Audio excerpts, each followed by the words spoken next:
에이펙 정상회의를 시작으로 해서 G20 정상회의까지 여러 다자회의에 참석을 하고 지난주에 돌아왔습니다.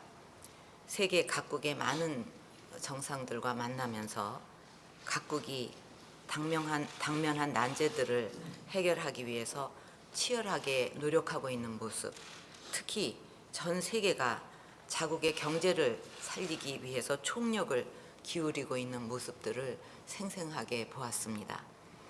우리도 지금 이 경제 회생과 재도약의 골든 타임이라는 인식을 가지고 정부의 모든 역량을 쏟아 부어야 할 것입니다. 현재의 이 위기를 극복해내지 못한다면 우리 경제는 깊은 나락에 빠지게 될 것입니다. 저는 이번에 열린 여러 다자회의에서 각국 정상들과 경제 성장 동력의 회복 방안을 논의하면서 우리의 경제혁신 3개년 계획을 공유하였습니다. 특히 IMF와 OECD는 G20 정상회의를 통해 각국의 성장 전략 실행 계획을 제출받아서 평가를 하고 그 결과를 보고했는데 우리의 경제혁신 3개년 계획이 전체 1위의 평가를 받았습니다. 계획이 제대로 이루어지면 2018년에는 현 추세 대비 GDP가 약 60조 원 늘어나는 등 다른 나라 성장 전략보다 월등한 것으로 분석이 되었습니다. 연초부터 정부에서 공공부문 정상화, 규제 개혁, 창조 경제 등 경제혁신 3개년 계획에 담긴 핵심 과제를 착실하게 추진해 왔는데 그 방향이 옳다는 것을 국제사회가 공인한 셈입니다. 우리의 창조 경제와 규제 개혁 등 3개년 계획의 주요 정책들은 G20 정상 선언문과 그 부속 서류인 브리즈번 액션 플랜에 구체적으로 반영이 되었습니다. 이제 실천이 중요합니다. 아무리 좋은 경제 정책이라 하더라도 타이밍을 놓치면 무용지물이 됩니다. 각 부처는 경제혁신 3개년 계획의 세부 과제들을 철저하게 실천해서 3년 후에는 성과도 1위가 되도록 해야 할 것입니다. 현재 국회에서 경제혁신 3개년 계획에 따라 편성한 첫 번째 예산인 내년도 예산안에 대한 예결위 심의가 진행 중인데 세계가 인정한 이 계획이 제때 제대로 이행될 수 있도록 대승적인 차원에서 국회의 적극적인 협조를 요청드립니다. 또 이번 순방 기간에 우리는 중국 및 뉴질랜드와의 FTA 타결로 세계 3대 경제권 모두와 FTA를 체결하였습니다. 이로써 우리 경제 영토는 전 세계 GDP 대비 73.4%가 됐고 FTA 네트워크는 북미와 유럽을 넘어 동아시아와 오세아니아로까지 확대가 되었습니다. 한중 FTA 체결로 관세 절감액은 연간 6조 원이 넘을 것으로 기대가 됩니다. 또한 그동안 중간재, 자본재 위주의 수출에서 벗어나서 중국 내수 소비재 시장을 겨냥한 소비재 수출이 보다 확대될 수 있게 되었습니다. 중국 시장을 겨냥한 외국인 투자 유치 확대도 기대가 됩니다. 이렇게 중국 등과 어렵게 FTA를 먼저 타결한 이점을 우리는 최대한 살려야 하겠습니다. 각 부처들은 조속한 협정 발효를 위해 노력하는 것은 물론이고 중소기업과 농어민들이 자신감을 가지고 중국 시장 등의 다른 경쟁국들보다 먼저 진출할 수 있도록 필요한 지원을 제공해야 할 것입니다. 지난주에 매우 의미 있는 두 행사에 참석했었습니다. 안성에서 있었던 농업대 토론회와 물레동 철공소 골목 소공인 센터 개막식입니다. 그동안 농업과 철공업에 대한 인식은 FTA 하면 피해를 본다는 수세적인 것이었는데 저는 두 산업의 앞으로 희망찬 미래가 있다고 생각합니다. 농업을 미래 성장 산업, 수출 산업, 6차 산업으로 발전시킨 성공 사례를 직접 확인했고 차세대 농업인들에게서 할 수 있다는 자신감을 보았습니다. 특히 독일 기술과 견주어도 결코 뒤지지 않고 세밀한 가공 기술로 100배의 부가가치를 창출하는 소공인들도 보았습니다. 저뿐만 아니라 많은 국민들도 그들에게서 미래의 희망을 보았다고 하십니다. 이번 기회에 영세하지만 잠재적인 역량을 갖고 있는 농업인과 중소기업을 발굴해서 그 역량을 발휘할 수 있도록 도와주면 FTA는 오히려 세계 시장으로 뻗어나갈 수 있는 기회이자 새로운 활로가 될 수 있을 것입니다. 이것이 바로 창조 경제이고 경제 혁신입니다. 지금 다른 나라들도 FTA 체결에 발빠르게 동참하고 있기 때문에 국회 비준이 늦을수록 우리의 손에는 눈덩이처럼 불어나게 될 것입니다. FTA가 빨리 활용되어 우리 경제 활성화에 도움이 될 수 있도록 국회의 협조를 부탁드립니다. 관계 부처도 현장에서 건의된 사항과 또 제가 현장에서 약속드린 사항들을 내일처럼 챙기면서 후속 조치에 만전을 기해 주시기 바랍니다. 우리가 경제를 살리기 위해서는 무엇보다 정치권이나 모든 공무원들의 부정부패가 없는 것이 중요합니다. 그러기 위해서는 과거부터 내려온 방위사업 비리 문제, 국민 혈세를 낭비해온 문제들에 대해서는 과감하고 단호하게 가려내서 국민 앞에 밝혀내야 할 것입니다. 이것은 타협이 될 수 없는 것입니다. 반드시 밝혀내서 다시는 이런 일이 없도록 해야 할 것입니다. 한편 이번에 FTA를 타결하고 여러 외교적 성과들을 거두는 과정에서 우리 공무원들이 국익을 위해 헌신적으로 일하는 모습이 정말 믿음직스럽고 자랑스러웠습니다. 얼마 전 부산에서 열렸던 ITU 전권회의도 참가국 대표단들로부터 역대 회의 중 가장 성공적이었다는 호평을 받았습니다. 이 외에도 규제 개혁을 비롯해서 국정 과제와 정부의 주요 시책을 모범적으로 추진하고 있는 공무원들이 많습니다. 우리나라는 오래전부터 공무원들의 헌신과 노력이 경제 발전을 이루는데 큰 기여를 했다고 해도 과언이 아닐 것입니다. 저는 이런 공무원들의 애국심을 잊지 않고 있고 높이 평가하고 있습니다. 앞으로 관계부처는 공적을 세운 모범적이고 우수한 공무원을 공정하게 선발하고 포상해서 이들의 노고를 격려하고 사기를 진작할 수 있도록 해주기를 바랍니다.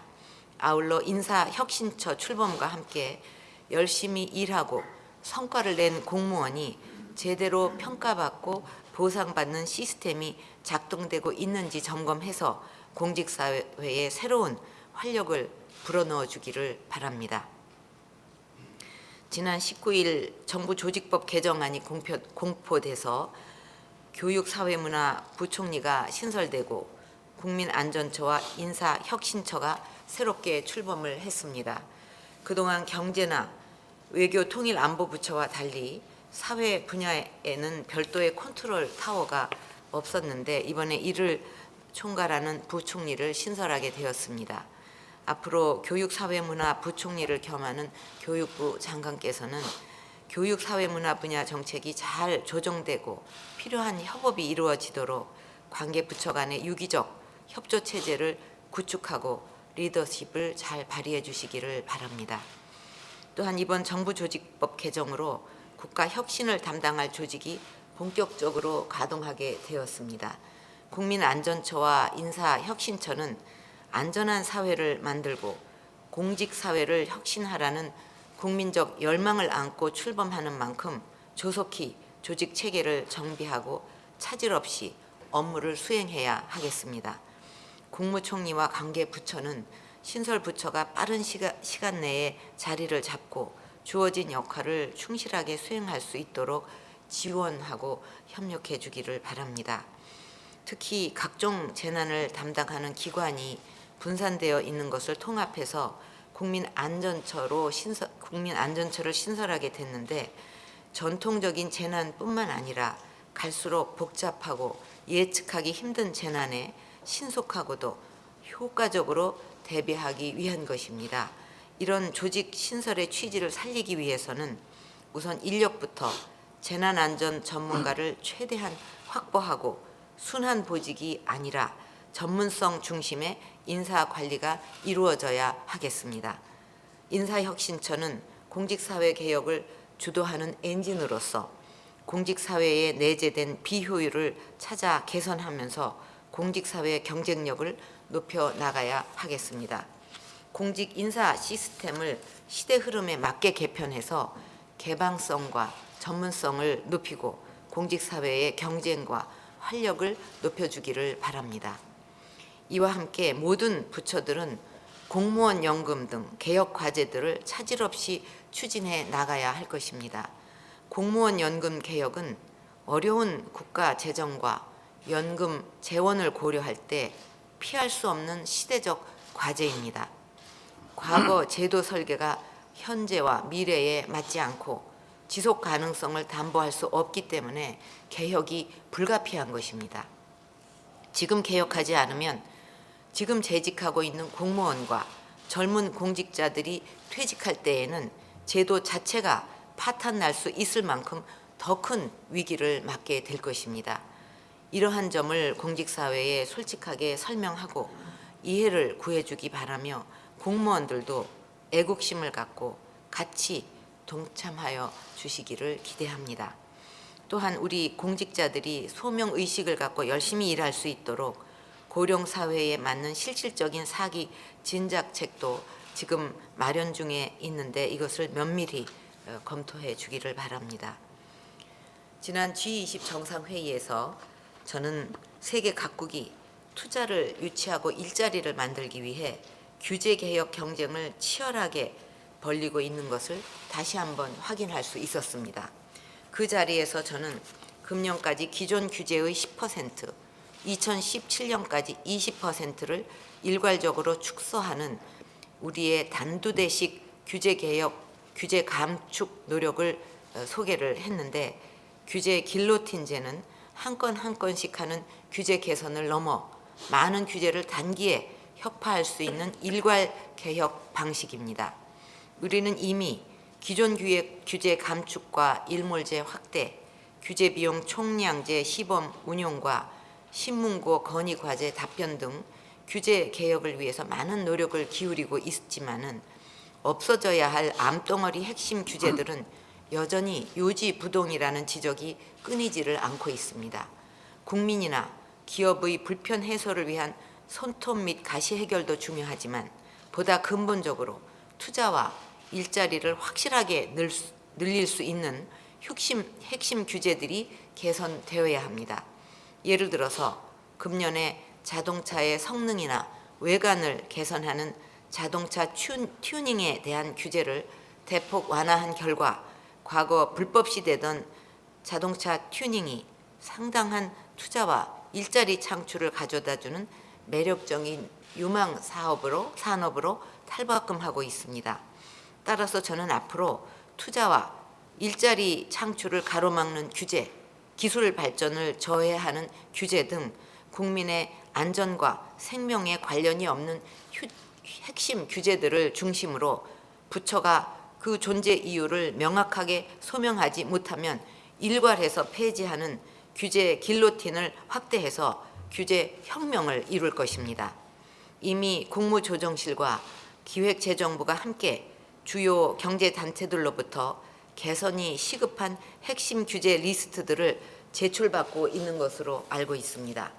규제 타당성 여부를 조속히 검토해서 일자리 창출과 투자를 가로막고 있는 규제들은 한꺼번에 단도대에 올려서 처리하게 될 것입니다.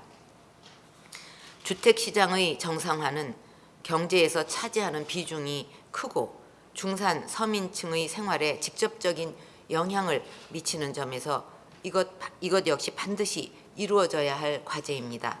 지금 국회에서 분양가 상한제를 탄력적으로 적용하기 위한 주택법 개정안, 재건축 초과이익 환수 제도를 폐지하기 위한 재건축 초과이익 환수제 폐지법, 재건축 조합원이 분양받는 주택수 제한을 완화하는 도시 및 주거환경 정비법 개정안 등 부동산 관련 법안이 논의되고 있습니다. 이와 같은 법들이 개정되면 시장 수요에 맞게 민간의 공급 주택이 적기에 이루어지게 되고 재건축 사업도 활성화돼서 도심 내 주택 부족 문제 해소에 도움이 될 것으로 기대됩니다. 일부에서는 과거와 같은 투기가 재현될 것을 우려해서 반대하는 것으로 알고 있지만 지금은 주택 보급률이 103%를 넘어서는 등 과거와 같이 만성적으로 주택 공급이 부족한 상황이 아닙니다. 오히려 적정한 수익률을 얻을 수 있는 구조를 만들어 주어야 시장 기능이 정상적으로 작동을 할 수 있게 되고 이것을 통해서 국민들의 주거 안정도 얻을 수 있을 것입니다. 과거의 낡은 규제로 주택 시장을 얼검해 놓으면 경기는 경기대로 죽고 서민들의 주거 수준도 높일 수 없다는 점을 이해하시고 부동산 법률들을 조속히 통과시켜 주시기를 바랍니다. 저금리 구조로 경제 상황이 급속히 변함에 따라서 전세가 월세로 빠르게 전환되고 있고 이런 구조는 앞으로도 지속될 가능성이 매우 많습니다. 전월세 시장의 근본적 안정을 위해서는 무엇보다 임대주택이 충분히 공급되는 것이 그래서 중요합니다. 현재 우리나라 장기 임대주택은 102만 호로 전체 주택의 5.4% 정도 확보되어 있지만 OECD 평균이 11.5%인 것을 보더라도 선진국들에 비해 아주 많이 부족한 실정입니다. 정부는 매년 10만 호 이상의 공공임대주택을 공급해 나갈 계획이지만 더 많은 임대주택을 조기에 공급하기 위해서는 민간 자본의 참여가 반드시 필요합니다. 시장 이익 수준의 수익을 보장하면서 입주자에게는 장기간 저렴한 임대료로 거주할 수 있도록 기업형 민간 임대를 활성화하기 위한 방안을 강구해 주시기를 바랍니다. 최근에 리츠 금융을 이용해서 임대주택을 공급하는 성공 사례가 있는 것으로 알고 있습니다. 보다 다양하고 획기적인 민간 임대 공급 모델을 발굴해 주시기를 바랍니다. 네, 이상입니다.